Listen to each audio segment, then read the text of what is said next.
Good morning. Welcome in. It sounds a little crazy, but Hail State and Ole Miss baseball just right around the corner. And thousands of people are going to freeze their tail off to watch every pitch and every inning because we're crazy about it. And so big year at Dudy Noble. And for Mississippi State baseball, they're bringing back Gerangelo and Lofton and Dome and adding some guys that had been hurt like Stone Simmons and so on. So there's a lot of excitement around the 2024 Mississippi State baseball team. This is the Out of Bounds Show, ESPN 105.9 The Zone. We're driven by your next Ford F-150 truck, pre-owned or new. Mack Hike Ford, I-55 North in Jackson. Mack Hike Ford for your next pre-owned or new Ford F-150 truck. We want to welcome in Justin Parker for the first time on the show, Mississippi State pitching coach. In his first year, he comes in from South Carolina, where the Gamecocks were in the postseason last year. Justin, good morning. How you doing? I'm doing great, Bo. Thanks for having me. Man, thanks for jumping on. Have you and the family acclimated to Starkville, Mississippi? Man, we're acclimated. We're settled in. We're enjoying it. It's been honestly one of probably the most seamless transitions we've made. I don't know if that's experience or, the community, but we're settled in. When Chris Lemonis was recruiting you from South Carolina, which is a fantastic baseball program, why was this the right move for you? When we played here, kind of rewinding back to last spring, I walked into Dudy Noble and, it takes your breath away. It just, from the investment, the ballpark, the facilities, and then, of course, the fan support and the environment. And, that was my first impression of it. Been a lot of places in the league, but not ever here. And so my first impression was, wow, that's like the mecca of college baseball. And of course, the barbecue and all of that, it's just, it's overwhelming. So, that was first. And then, playing against them, competing against them, just, seeing the roster, seeing the talent, seeing the potential in some of the guys that, maybe you look at them on paper and it doesn't show, but, there's real arm talent. There's real competitors. There's just a lot of really, really good kids, good competitors, good potential. It just needed maybe a little bit of help. So, it was one of those things where as he's recruiting me and if, there's obviously great staff here, national championship pedigree and, the assistants I've known, for a few years on the road and things like that. So, just you start adding it all together. It was just a challenge for me that, you look at working with a group that maybe hadn't performed at the level and the expectation, that this program has seen in the past, but it was something for me that I wanted to take on. I don't know if I always say you got to be a little bit crazy and have something a little bit wrong inside of you to coach in this league. But this was a job and an opportunity that I thought, man, that'd be a lot of fun. Let me go compete and take that on. And, I've obviously really enjoyed working here so far. I have a great group of pitchers, a really hungry group. They've been through a lot of hard things and adversity. And I think, with that comes growth. And so, really enjoying the transition to Starkville. He is Justin Parker, Hail State pitching coach. He joins us on the Farm Bureau Insurance guest line. And the season is right around the corner, and he's got a lot of talent to work with. Both, new and some veterans, both coming off injury and some guys who came back. I got to start with Gerangelo. And what a talent he is, and the fact that he can throw, from the left and the right side. Where do you see him fitting in for you and Lemonis this year? Yeah, I mean, we're just started camp. All those guys are elevating their pitch count by the week. He's in our rotation. We got about 4 or 5 guys competing for that weekend rotation, and he's just such a special kid, and not just as a baseball player, but you think about he's bilingual. He speaks 4 or 5 different languages, just the way his brain works and learns. And the two-way prowess as a high school player, even as a switch hitting shortstop, drafted as a position player, comes to the SEC, pitches a lot as a switch pitcher. It's just unheard of. Like I don't know that anybody has any experience working with and having a guy as talented and as gifted as him. So he's competing for a weekend rotation spot with several others. Doing a great job. And the arm talent, especially right-handed, is it's unlike anything probably I've ever seen. Just when you really look at his arsenal and what he can do, and there's not much that he can't. And that's something that we're trying to work through with him, is just understanding how do I use my complete arsenal right-handed and balancing out and just being just as good when I switch over to the other side. What his fall camp? How did you think he did, Jurangelo? Yeah, I thought he was great. I thought just to kind of I've asked the guys to do a lot as far as just some overhauls in some ways. I don't talk a lot about mechanics, but I do talk a lot about movements and timing and sequence. And so when you start doing that type of stuff, you see signs of it before you see the actual results of it. And as far as Jurangelo goes, you could see signs of how great he has a chance to become. And so now, I think we're seeing in the whole group, just them being more comfortable with what they're doing, more confident in what they're doing and how they're doing it. This, the fall transitioning into the spring here, I think you'll see, even a more sure, more confident version of each guy, Jurangelo being, one that it just, as he grows and more as a pitcher, that's what I don't think a lot of people know. Like, he just didn't pitch a lot in high school. It's not like this guy's got 500 innings under his belt.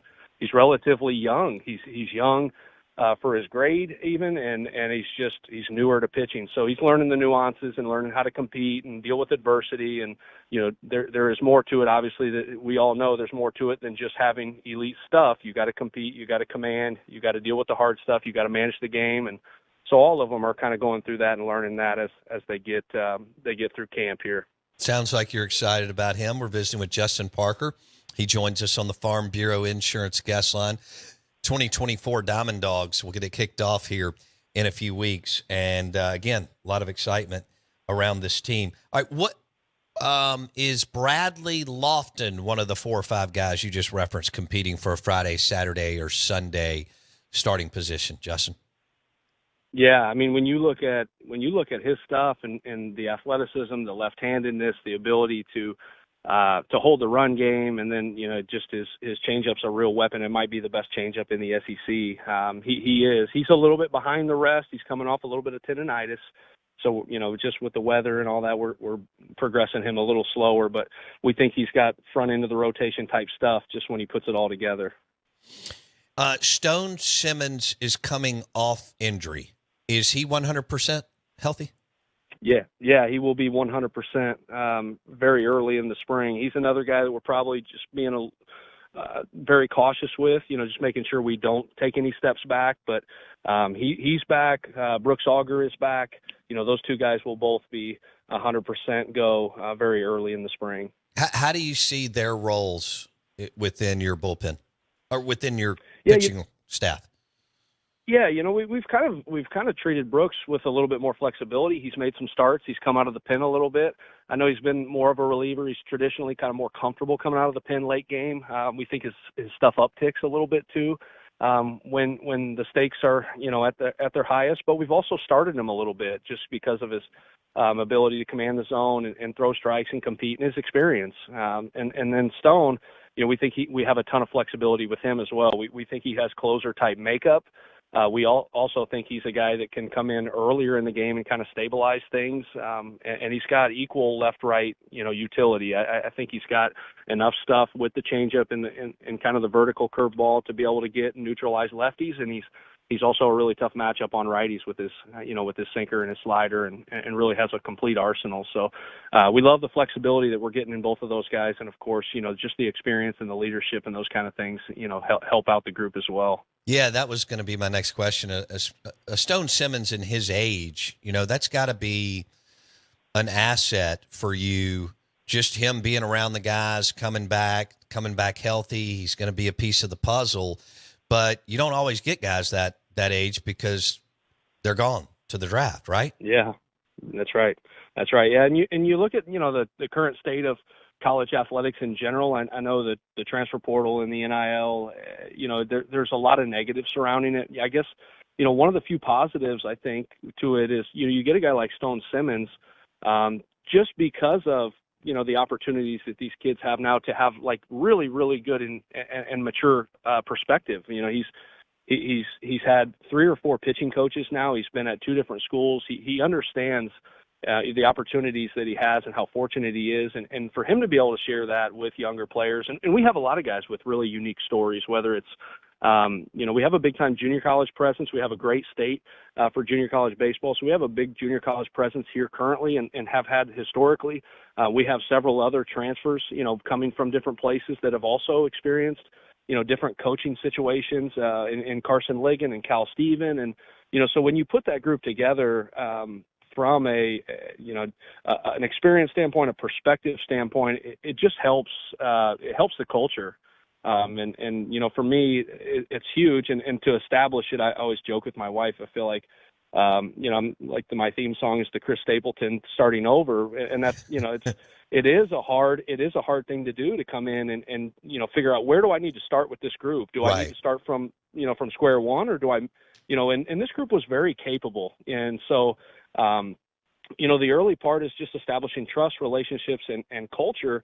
And to me, culture is established when you teach and you inform and you set high expectations. And then the guys, especially those leaders and the experienced guys, they end up becoming an extension of you. So the culture it grows exponentially, instead of you being required to always be the one that's, at the front. It really is a fun and hungry group that I have a ton of leaders, a ton of mature guys that, that are working their butt off. Colby Holcomb is another one that has been here, been through a lot. He's grown tremendously. Talking about arm talent. And I mean, I don't know that I've ever had a guy come further faster than him. I joke with him about it, so I can tell you guys, I watched him play catch for the first day, and I kind of buried my head in my hands and thought, but just, I don't think a lot of people gave him credit for how intelligent he is, how quick of a learner he is, and then for his size, how athletic he is. And so to watch his growth, both in just establishing a consistent delivery, learning who he is and who he wants to be, and then commanding the baseball. I mean, it's his stuff has grown, his arsenal has grown, his command has certainly grown, and he's just another guy that sets a really high example every day, just coming in, punching in, doing his work, and a very respected member of our staff as well. He is Justin Parker on ESPN 105.9 The Zone and the Farm Bureau Insurance Guest Line, Hail State pitching coach, walking us through some of the guys. It sounds like he's excited, and a talented bunch, and they'll have to do it on the mound. So you mentioned the culture piece and kind of getting everybody on the same page and getting some momentum. Did you feel like you were able to implement most of that in the fall, Justin, or is it still a work in progress? Yeah, I mean, I think it's always going to still be a work in progress. Like, there's still going to be things, even if you accomplish kind of what you want in your core principles, I think there's always more, right? I mean, it's baseball is a very simplistic game, but there are a lot of advanced concepts to where, we're still working through a lot of those things. But I do feel like, again, just this group was such a hungry group after all that they had been through, and a talented group. So, a lot of the stuff everyone kind of talks about, well, are they bought in or if you can get buy-in, these kids were bought in immediately. I can remember, just moving in here, living in the lofts in left field, working half days, recruiting half days, and meeting with some of the players in the summer. And, it's like you could see it in their eyes how hungry they were for it. So the buy-in has been great. The culture piece has been great. The trust factor and the relationships have been great. We've just put an emphasis on building toughness and being really good at making adjustments when we deal with adversity. Nobody measures your mental toughness or how good you are when things are going great. It's always when you face some adversity. And I think that was something maybe that, the last year or the last couple of years, you saw the talent, and when things were going well, that, no problem. But you got to have answers, when things aren't going great, and you got to minimize damage and prevent runs. And so, a lot of those things I'm still working on with several guys and as a staff. And, it's a staff that, that is incredibly talented, but hasn't seen, the type of production and performance, in games that they're ultimately capable of. So that's kind of the biggest hurdle, I think, now, is just building that confidence going out and performing. I think I'm picking this up from you, but also talking to some people around the program. They've got a chip on their shoulder because they do believe that it's a talented group and that they can compete in this league. Is that kind of where you're going? Yeah. And I love it that way.